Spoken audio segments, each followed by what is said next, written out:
Petronor izango da urtengo ibilaldiaren babesle nagusia. Ekitaldia datorren igande honetan maiatzak 27 izango da Santurtzin. Hitzarmena gaur goizean sinatu du Emiliano López Atxurra findegiaren presidenteak, Bihotz Gaztea ikastolaren eta ibilaldia elkartearen ordezkariekin.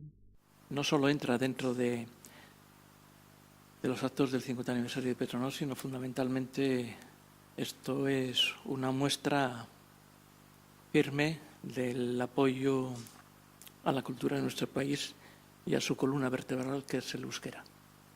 Y en consecuencia, para Petronor, que se celebre el Ibilaldia en Santurtzi significa un día importante porque se asocia la margen izquierda también al euskera. Euskararen babesa, ezkerraldeko hezkuntza eskaintzaren hobekuntza eta eskualdeko ongizatearen sustapena bildu dira akordio honetan, Petronorren gizarte erantzukizunarekin bat.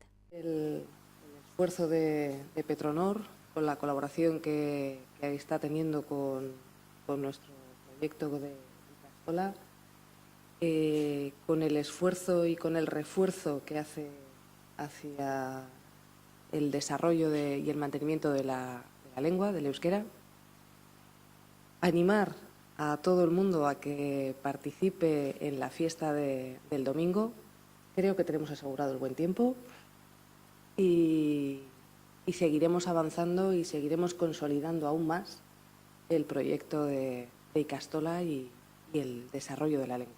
Desde Ibilaldi Elkartea, simplemente agradecer, simplemente y enormemente agradecer la colaboración a Petronor y además a todas las demás instituciones y entidades que nos apoyan en nuestra labor de difundir el euskera y la labor que hacen las ikastolas en Vizcaya.